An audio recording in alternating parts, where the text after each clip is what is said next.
Hello बच्चों, नमस्ते। कैसे हैं आप सभी? उम्मीद है शानदार होंगे और शानदार तरीके से अपनी पढ़ाई को कर रहे होंगे।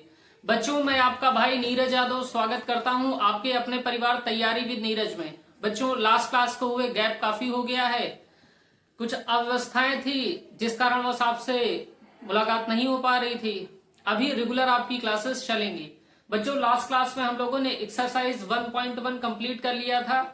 आज हम लोगों को एक्सरसाइज 1.1 की तरफ रुख करना है, लेकिन एक्सरसाइज 1.12 करने से पहले हम लोगों को एग्जाम्पल भी देखने होंगे और एग्जाम्पल के साथ साथ में हमको कुछ प्रमेय दे रखी हैं, कुछ थ्योरम्स दे रखी हैं, उन थ्योरम्स को पढ़ना होगा। तो हम लोग सबसे पहले थ्योरम को ही पढ़ लेते हैं। और थ्योरम मैंने पहले से देखिए व्हाइट बोर्ड पे लिख रखा हुआ है। थ्योरम हम लोगों को करना है 1.3। तो 1.3 थ्योरम क्या कहती है उस बात को समझने का प्रयास करिए। देखिए, थ्योरम 1.3 कहती है कि माना P एक अभाज्य, माना P एक अभाज्य संख्या है, P एक अभाज्य संख्या है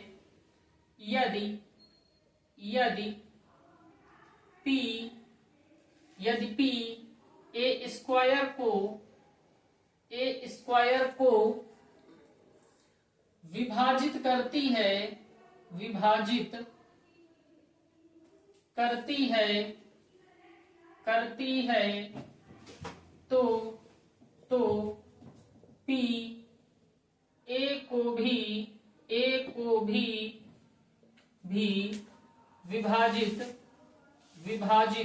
P ए को भी विभाजित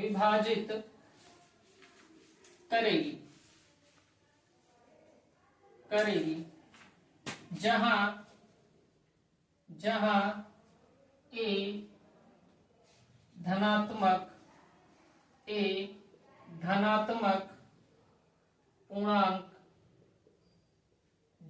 ए धनात्मक पूर्णांक होगा।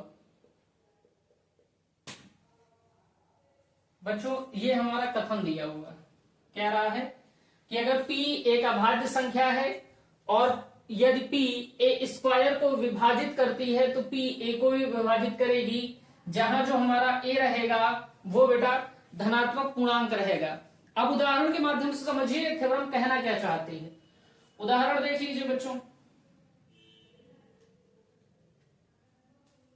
मैंने आपसे कहा मैं P को भी कुछ मान लेता हूं और A को भी कुछ मान लेता हूं।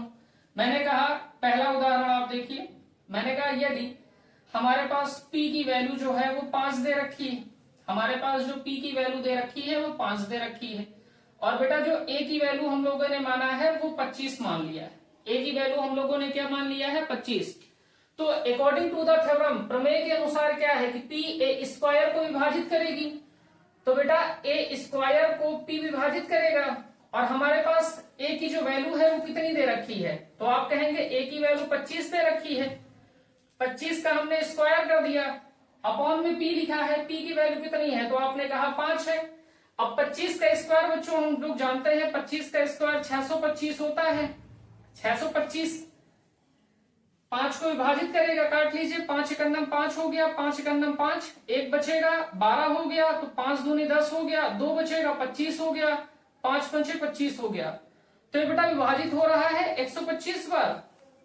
अब यहां पे आप देख लीजिए कि ए को भी P विभाजित करेगा कि नहीं करेगा। ए हमारा कितना दिया है? 25, और P हमारा कितना दे रखा है? 5।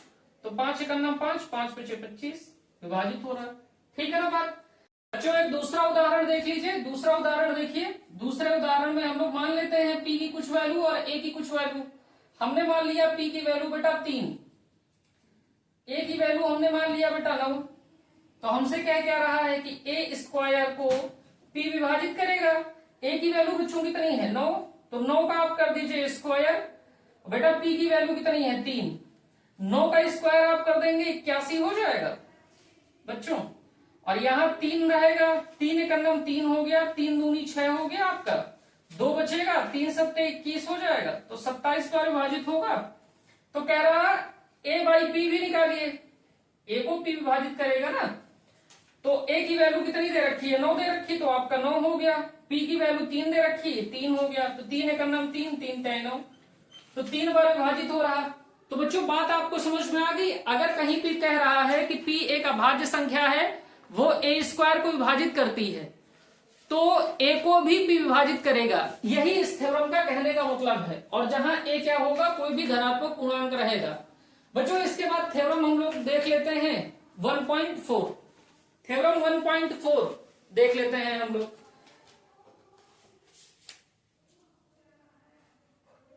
बच्चों इसको आप नोट डाउन कर लीजिए।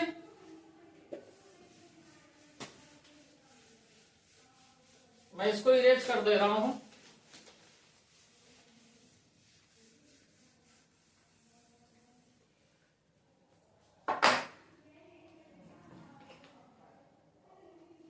बच्चों जो थ्योरम 1.4 दे रखा है वो कह रहा है सिद्ध कीजिए, सिद्ध कीजिए कि √2 अपरिमेय संख्या है।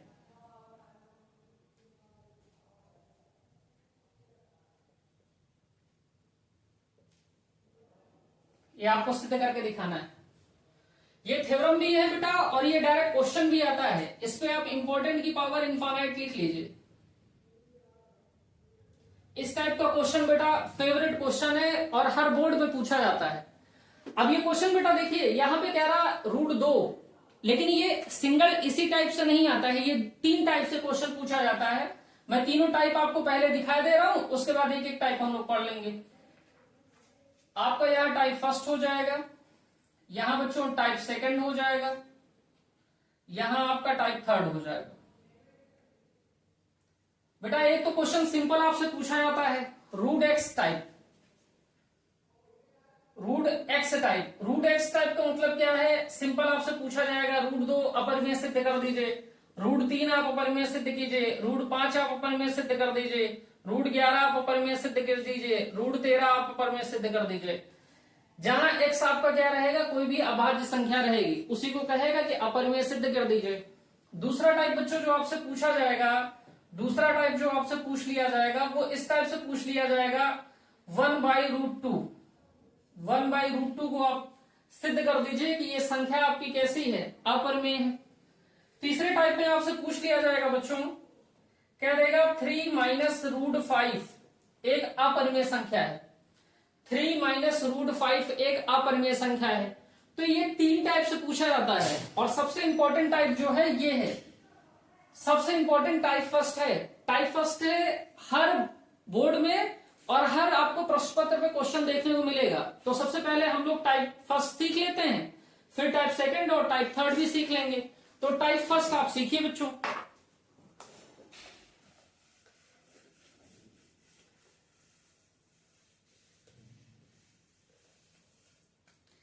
अपरिमेय नंबर्स होते क्या है बेटा, जिनको हम p/q के फॉर्म में नहीं लिख सकते, जो हमारे परिमेय संख्याओं के नियमों का पालन नहीं करते, परिमेय संख्या के नियमों का पालन नहीं कर सकते, यानी वो p/q के फॉर्म में नहीं होंगे।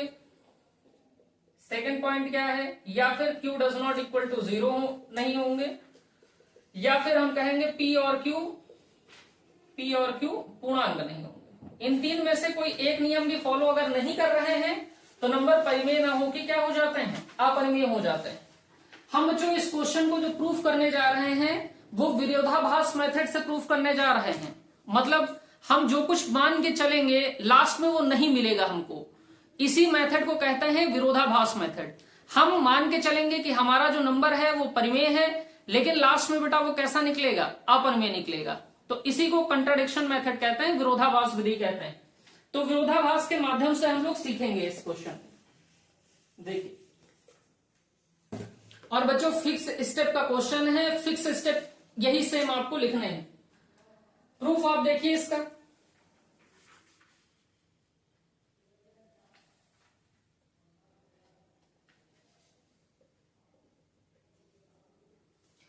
कह रहा है सिद्ध कीजिए कि √2 एक अपरिमेय संख्या है। हमने कहा माना √2 रूट दो परिमेय संख्या है, माना रूट 2 परिमेय संख्या है। अगर बच्चों रूट 2 परिमेय संख्या है, अगर रूट 2 परिमेय संख्या है तो रूट 2 को हम परिमेय संख्या के रूप में लिख सकते हैं, यानी p बाई क्यू के फॉर्म में लिख सकते हैं। तो हमने लिख लिया p बाई क्यू, जहां p q पूर्णांक है, जहां p q पूर्णांक है, q does not equal to 0 और p तथा q सह अभाज्य हैं, सह अभाज्य होने का मतलब क्या है बेटा, p और q जो रहेंगे उनमें उभयनिष्ठ केवल एक रहेगा, एक को छोड़कर कुछ भी उभयनिष्ठ नहीं होगा। मैंने जब सहभाज्य संख्याएं क्लासिफिकेशन में आपको पढ़ाई तो मैंने क्या बताया आपको कि संख्याओं के ऐसे युग्म या संख्याओं के ऐसे जोड़े जिनका HCF 1 होता है, मैसेज इनका 1 होता है। तो हमने कहा जहां p q पूर्णांक है, q does not equal to 0 है, p तथा q आपके सहअभाज्य हैं। इतनी बात में आई होप कहीं कोई दिक्कत आपको नहीं होगी। आगे देखिए बच्चों, हमने लिखा रूट 2 बराबर p बाई क्यू। बच्चों तिर्यक गुणा यहां पे कर दीजिए, हम लोग इसको लिख सकते हैं ना, रूट 2 को रूट 2 बटा 1 लिख सकते हैं। क्रॉस मल्टीप्लिकेशन करिए, क्रॉस मल्टीप्लिकेशन करेंगे तो रूट 2 का गुणा किसमें हो जाएगा बेटा, क्यू में, बराबर ये हो जाएगा p में। अब यहां देखिए रूट 2 जो हमारा दे रखा है क्यू के साथ में गुणे में दे रखा है, उधर भेजेंगे तो काहे में जाएगा, तो भाग में। तो क्यू बराबर किसके हो गया, p बटे में रूट 2, क्यू बराबर p बटे में रूट 2। हमने कहा दोनों पक्षों का वर्ग करने पर जैसे ही आप दोनों पक्षों का वर्ग करेंगे बच्चों, तो यहां से q का जो स्क्वायर होगा वो q स्क्वायर हो जाएगा, यहां से p का स्क्वायर हो जाएगा और बटा रूट 2 का स्क्वायर हो जाएगा, बटा रूट 2 का स्क्वायर हो जाएगा। इसके आगे इधर देख लीजिए बच्चों, तो यहां से हमें मिल क्या गया, तो हमने कहा यहां से हमें क्यू स्क्वायर मिल गया बराबर, यहां से तो हमें क्यू स्क्वायर मिल गया बराबर किसके हो जाएगा, p का स्क्वायर करेंगे तो आपका p स्क्वायर हो जाएगा। और बच्चों रूट 2 का जब स्क्वायर कर देंगे तो हमारा 2 हो जाएगा, रूट 2 का स्क्वायर कर देंगे तो हमारा 2 आ जाएगा। तो हमने लिख दिया कि क्यू स्क्वायर बराबर हमारा है p स्क्वायर बटा 2 के। बच्चों यहाँ पे इस वाले इक्वेशन को इक्वेशन फर्स्ट कह लीजिए, इस वाले इक्वेशन को आप इक्वेशन सेकंड का नाम दे लीजिए। अब बच्चों यहां से कुछ चीजें मैं लिख रहा हूं, उन बातों को समझने का प्रयास करिए। यहां पे देखिए आपने कहा है कि Q क्या है, पूर्णांक है। अगर बच्चों यहां पे समझिएगा Q हमारा 1 है, सपोज दैट Q का मान 1 है बच्चों, तो Q स्क्वायर जो होगा वो 1 का स्क्वायर यानी 1 रहेगा ना, यानी 1 तो हमारा पूर्णांक था तो Q स्क्वायर भी तो हमारा पूर्णांक है। तो हम यहां से क्या कह सकते हैं, यहां से कहेंगे चूंकि Q पूर्णांक है, चूंकि Q पूर्णांक है इसलिए Q स्क्वायर भी पूर्णांक होगा, इसलिए Q स्क्वायर भी पूर्णांक होगा। इतनी बात में कोई डाउट तो है नहीं। अब बच्चों यहां देखिए p स्क्वायर, p क्या था आपका, तो आपने कहा p भी पूर्णांक था, और किसी भी पूर्णांक में का स्क्वायर कर देंगे तो पूर्णांक रहेगा, और पूर्णांक से डिवाइड करेंगे तो रिजल्ट भी तो हमको पूर्णांक आएगा। तो हम लिखेंगे इसलिए p स्क्वायर बाई 2 भी पूर्णांक होगा। आगे हम लोग लिख सकते हैं कि p स्क्वायर बाई 2 लिखा है, यानी p स्क्वायर को 2 क्या कर रहा है, विभाजित कर रहा है। तो हम लिखेंगे p स्क्वायर 2 से भाज्य है, 2 से भाज्य है। और अभी हम लोगों ने थ्योरम क्या पढ़ी कि अगर a स्क्वायर p से भाज्य है तो a भी p से भाज्य होगा। तो हम यहां से क्या कहेंगे, p भी 2 से भाज्य होगा। हम लोग यहां से क्या कह सकते हैं, P भी 2 से भाज्य होगा। ये बात आपको समझ में आई? चूंकि Q पूर्णांक है तभी हम कह पा रहे हैं कि Q स्क्वायर भी पूर्णांक होगा, और चूंकि हमारे पास P क्या है, पूर्णांक, तो P का स्क्वायर करेंगे तो भी पूर्णांक रहेगा। तो पूर्णांक से पूर्णांक को डिवाइड करेंगे बेटा तो रिजल्ट हमारा पूर्णांक ही आएगा। पूर्णांक से पूर्णांक को डिवाइड करेंगे तो रिजल्ट हमारा पूर्णांक ही आएगा।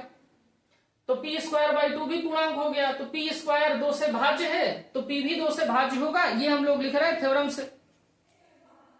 बेटा बहुत छोटा हो गया है, ये थोड़ा सा देख लीजिएगा आप लोग। अब यहां पे देखिए लास्ट लाइन हमारी क्या लिखी है कि P भी 2 से भाज्य होगा। तो अगर P भी 2 से भाज्य है तो हम लोग क्या कह सकते हैं, इंप्लाइज दैट P बाई 2। ये P क्या है, हमारा पूर्णांक है, और पूर्णांक से डिवाइड करेंगे तो भी हमको पूर्णांक ही तो मिलेगा। हमने कहा हमको कोई पूर्णांक m मिलता है जहां m हमारा पूर्णांक होगा, जहां m हमारा पूर्णांक होगा। अब बच्चों मेरी बात को समझिएगा, पक्षांतर करिए, क्रॉस मल्टीप्लाई कर लीजिए तो P बराबर क्या आ जाएगा, 2m। इस P बराबर जो 2m आ गया है इसको समीकरण नंबर आप 2 कह लीजिए, और समीकरण 2 से P का मान समीकरण बेटा ये समीकरण हमारा 3 होगा।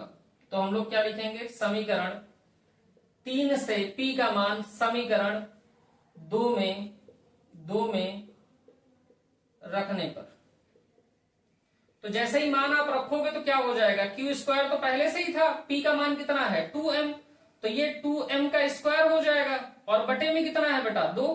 तो यहां से हम लोग क्या लिख सकते हैं, Q का स्क्वायर बराबर ये 4 हो गया, 2 का स्क्वायर, m का स्क्वायर m स्क्वायर अपॉन 2। तो 2 से आप डिवाइड करेंगे तो 2 1 जा 2 हो जाएगा, 2 2 जा 4। तो यहां से हमको बचेगा Q स्क्वायर की जो वैल्यू आएगी बच्चों, Q स्क्वायर की जो वैल्यू आएगी, Q स्क्वायर की जो वैल्यू आएगी वो कितनी आ जाएगी, तो आप कहेंगे 2m स्क्वायर आ जाएगा, 2m स्क्वायर आ जाएगा। बच्चों यहां से m स्क्वायर की वैल्यू निकाल लीजिए आप, तो m स्क्वायर यहाँ 2 मल्टीप्लाई में है, इस साइड जाएगा तो डिवाइड में हो जाएगा, तो m स्क्वायर बराबर किसके होगा बेटा, तो आप कहेंगे Q स्क्वायर बटा में 2 के। तो यहां से हम लोग क्या कह सकते हैं, चूंकि यहां से हम लोग क्या कह सकते हैं, चूंकि m हमारा क्या था, पूर्णांक था, तो हम लोग कहेंगे चूंकि m पूर्णांक है इसलिए m स्क्वायर भी पूर्णांक होगा, इसलिए m स्क्वायर भी पूर्णांक होगा। आगे हम लोग क्या कह सकते हैं, इसलिए Q स्क्वायर बाई 2 भी पूर्णांक होगा। क्यों पूर्णांक होगा बेटा, Q हमारा पूर्णांक था, तो Q का पूर्णांक का स्क्वायर करेंगे तो भी पूर्णांक होगा, तो Q स्क्वायर भी पूर्णांक होगा, और किसी भी पूर्णांक को पूर्णांक से डिवाइड करेंगे तो पूर्णांक ही आएगा, इसलिए Q स्क्वायर बाई 2 भी पूर्णांक होगा। अब Q स्क्वायर को 2 विभाजित कर रहा है, तो ये बात लिख दीजिए कि Q स्क्वायर 2 से भाज्य है, इसलिए बेटा जब Q स्क्वायर 2 से भाज्य है तो Q भी 2 से भाज्य होगा, तो लिखेंगे Q भी 2 से भाज्य होगा। इतनी बात आपको समझ में आ गई होगी। लास्ट स्टेप हम लोगों ने उठाया था, लास्ट स्टेप देखिए, हम लोग क्या कह सकते हैं, Q बाई 2, जब Q भी 2 से भाज्य होगा, पूर्णांक को पूर्णांक से डिवाइड करेंगे तो कोई पूर्णांक आएगा, उस पूर्णांक का नाम हमने n लिख लिया, जहां n हमारा क्या है बच्चों, n हमारा क्या है, पूर्णांक है। तो हम लोग यहां से क्या कह सकते हैं, क्रॉस मल्टीप्लाई कर लीजिए, तो जो Q की वैल्यू आ गई है वो कितनी आ गई है, 2n आ गई है, और ये हमारा बेटा इक्वेशन नंबर कौन सा हो गया, 4 हो गया। अब मेरी बात को बच्चों आप समझने का प्रयास करिएगा। मैंने आपसे कहा था, हम लोग क्या लेके चले थे कि P तथा Q सहअभाज्य हैं। P की जो वैल्यू आई है, P की यहां पे इक्वेशन नंबर, हमारा इक्वेशन नंबर 3 देखिए, और इक्वेशन नंबर, आप इस इक्वेशन को बच्चों अगर 4 इक्वेशन बोल दीजिए तो ये इक्वेशन हमारी 5th हो जाएगी।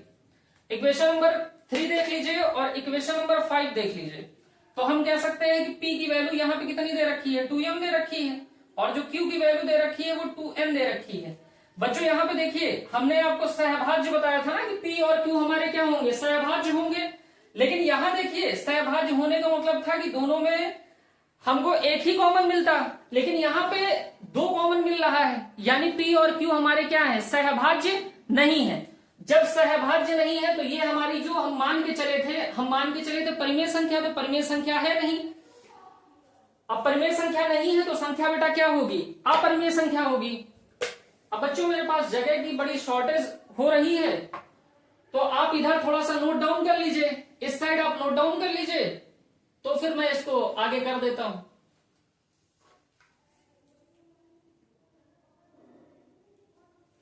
इधर का नोट कर लिया होगा बेटा, उम्मीद है।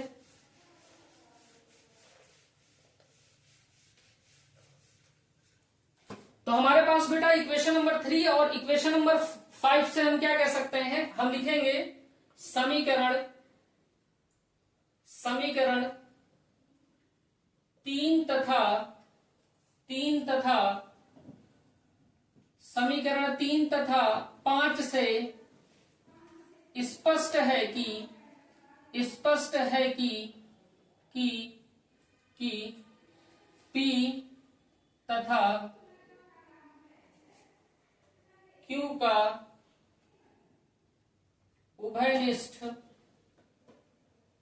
गुणनखंड दो है। अतः P तथा Q सह अभाज्य नहीं है। अब बेटा सहभाज्य नहीं है, हमने कथन क्या माना था कि सहभाज्य है, सहभाज्य नहीं है, जो कि हमारे पूर्व कथन का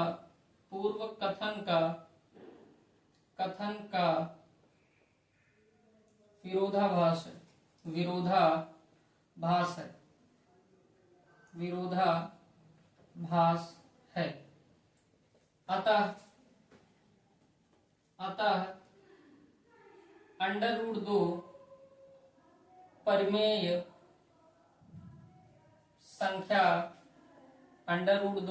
संख्या नहीं है। और बेटा परिमेय संख्या अगर नहीं है तो हम लोग क्या कहेंगे कि अतः √2 अपरिमेय संख्या है, √2 अपरिमेय संख्या है। बेटा इस तरीके से इस क्वेश्चन को करना होगा। आप इस साइड जो लिखा हुआ था वो बेटा मिटा दिया गया है क्योंकि जगह की शॉर्टेज हो गई थी। आप इसको, अगर आपकी समझ में कोई चीज नहीं आई है तो इसको दोबारा वीडियो को जरूर देखिएगा और इस क्वेश्चन को आप नोट डाउन करिए फटाफट। इस क्वेश्चन को आप फटाफट नोट डाउन करिए, फिर हम लोग अगले क्वेश्चन की तरफ बढ़ते हैं। बच्चों इसको आप लोगों ने कर लिया होगा, अब इसको मैं मिटा दे रहा हूं। और ये बोर्ड का फेवरेट क्वेश्चन है, ये पूछा जाएगा आपसे, तो इसको आप नोट डाउन कर लीजिए और इस क्लास को आप दोबारा भी एक बार जरूर देखिएगा, तो आपको सारी चीजें 100% क्लियर हो जाएंगी। बेटा इसके बाद हम लोगों को एक उदाहरण दे रखा है, उदाहरण नंबर 9 दे रखा है। उदाहरण नंबर 9 कह रहा है कि सिद्ध कीजिए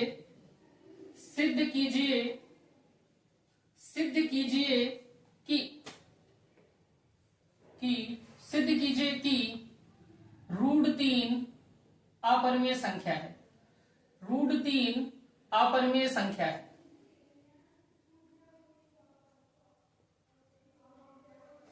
बेटा अभी मैंने आपको बताया कि चाहे √2 का प्रूफ हो, चाहे √3 का प्रूफ हो, चाहे √5 का हो, चाहे √7 का हो, चाहे √11 का हो, ये सारे के सारे प्रूफ जो है एक फिक्स फॉर्मेट पर चलेंगे।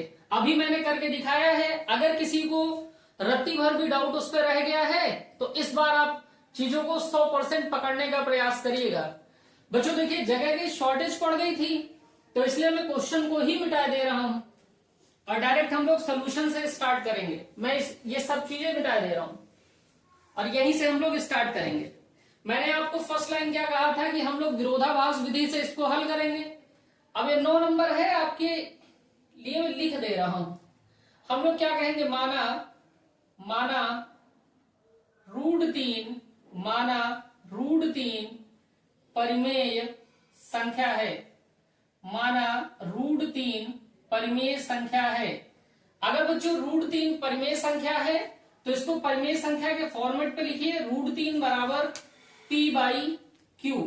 हमने क्या कहा था, जहां P व Q पूर्णांक हैं, जहां P व Q पूर्णांक हैं, Q does not equal to 0 और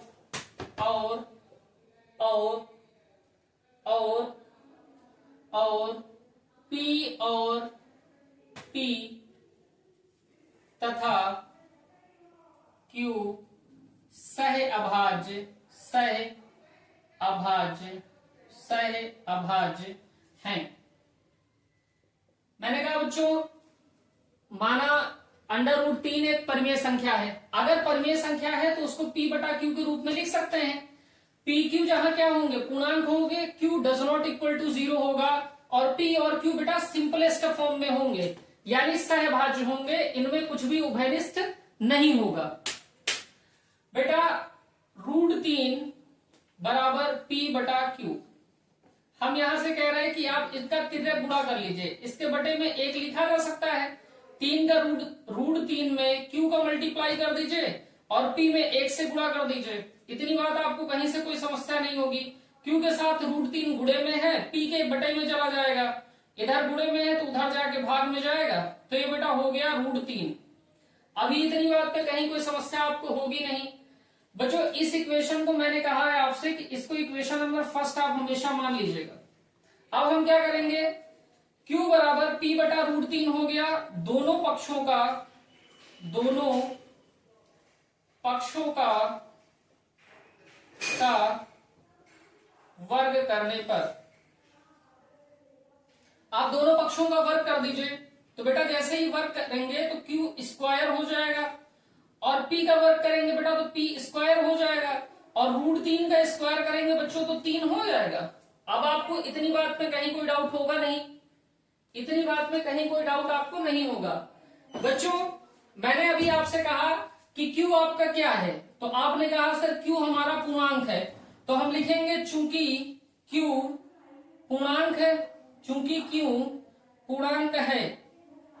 जब हमारा Q पूर्णांक है तो बेटा किसी भी पूर्णांक का स्क्वायर करेंगे तो पूर्णांक ही तो रहेगा, तो Q स्क्वायर भी पूर्णांक होगा। बेटा तो Q स्क्वायर भी क्या होगा, पूर्णांक होगा।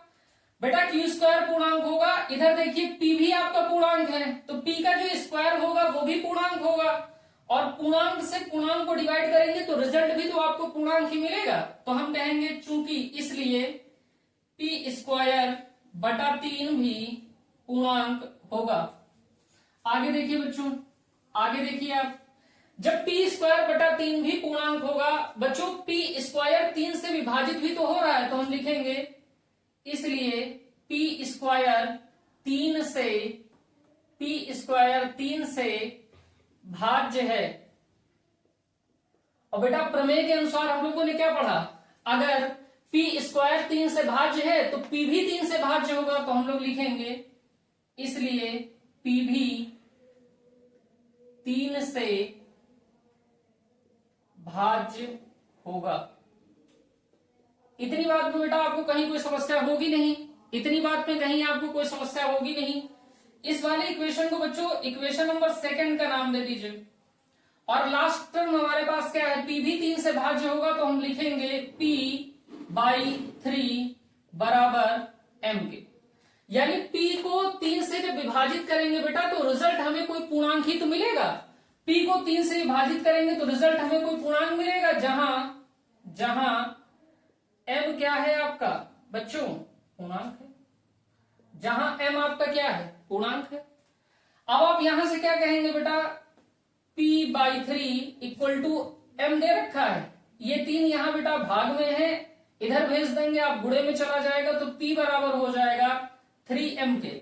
ये हमारा इक्वेशन नंबर सेकंड था बच्चों। ये हमारा इक्वेशन नंबर कौन सा हो गया, तो आप कहेंगे ये हमारा इक्वेशन नंबर थर्ड हो गया।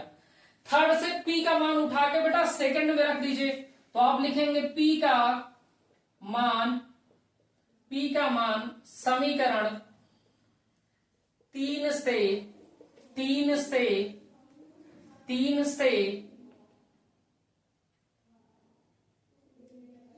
2 में रखने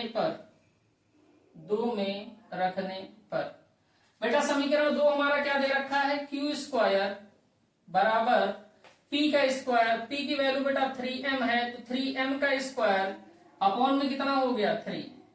तो बेटा यहां से क्या मिल जाएगा, q का स्क्वायर बराबर 3 का स्क्वायर कर देंगे तो 9 हो गया, m का स्क्वायर करेंगे तो m स्क्वायर हो गया, अपॉन में 3 का से काट दीजिए तो 3 टाइम कटेगा, तो यहां से q स्क्वायर की जो वैल्यू आ जाएगी बेटा वो 3m स्क्वायर आ जाएगी। यहां से बेटा m स्क्वायर की वैल्यू निकाल लो, यहां 3 बेटा गुणा में है, इस साइड भेजोगे तो आपका भाग में जाएगा, तो हम लोग लिख सकते हैं m स्क्वायर बराबर q स्क्वायर बाई 3। अब यहां से देखिए बेटा स्टेप आपके यहां से फिर से रिपीट हो रहे हैं। तो आपने m को क्या बोला था कि m आपका क्या है, पूर्णांक है, तो हम लिखेंगे चूंकि m पूर्णांक है इसलिए m स्क्वायर भी पूर्णांक है या पूर्णांक होगा। ठीक है बच्चों, अब यहां से देख लीजिए क्यू स्क्वायर हमारा पूर्णांक है और पूर्णांक को पूर्णांक से डिवाइड किया जा रहा है, तो हम कहेंगे क्यू स्क्वायर बाई 3 भी पूर्णांक होगा। क्यों बेटा, क्योंकि क्यू स्क्वायर पूर्णांक है, पूर्णांक को किसी भी पूर्णांक से डिवाइड करेंगे तो रिजल्ट भी हमारा पूर्णांक ही होगा। आगे देखिए बच्चों,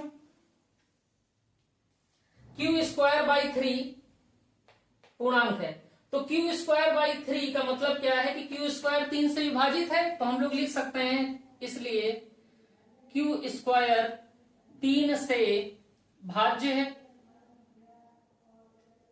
और बेटा क्यू स्क्वायर अगर 3 से भाज्य है, अभी थ्योरम से पढ़े हैं, क्यू भी 3 से भाज्य होगा।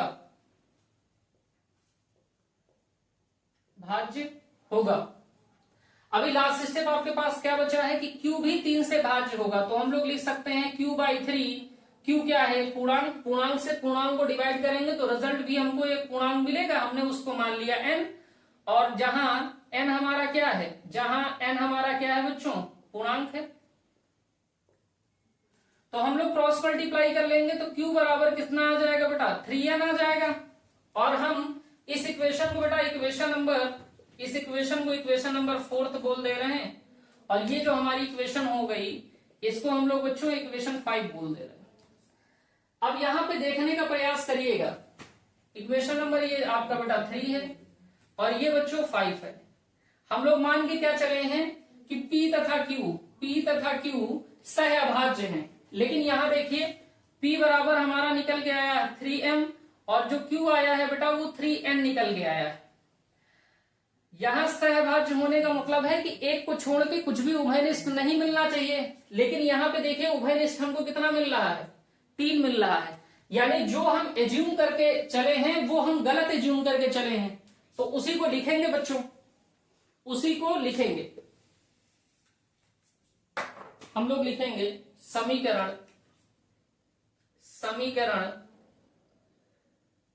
3 तथा समीकरण 5 से स्पष्ट है कि P तथा Q का उभयनिष्ठ गुणनखंड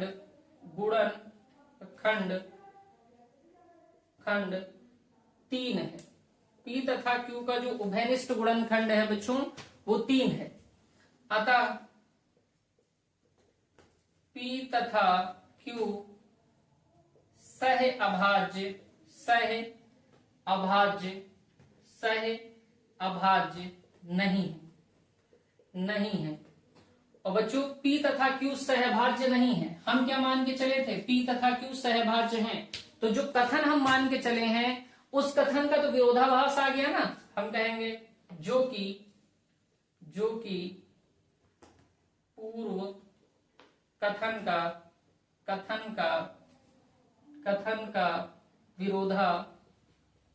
का विरोधाभास है, अतः हमारी कल्पना गलत है। कल्पना हमने क्या की थी बेटा कि √3 हमारी कैसी संख्या है? परिमेय संख्या। अतः हमारी कल्पना गलत है। अतः √3 परिमेय संख्या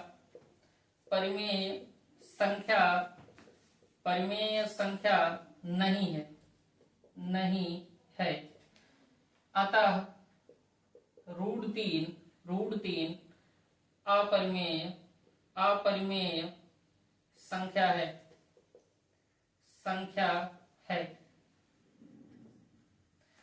बच्चों ये कंप्लीट प्रूफ है आपका। √3 एक अपरिमेय संख्या है। उदाहरण नंबर 9। कल से हम लोग उदाहरण आगे जो दिए हुए हैं उन उदाहरणों को कर लेंगे और फिर एक्सरसाइज को कर लेंगे। चैप्टर यहीं पे खत्म हो जाएगा। फिर कुछ MCQ मैं आपको करा दूंगा। उसके बाद हम लोग नेक्स्ट चैप्टर को करेंगे।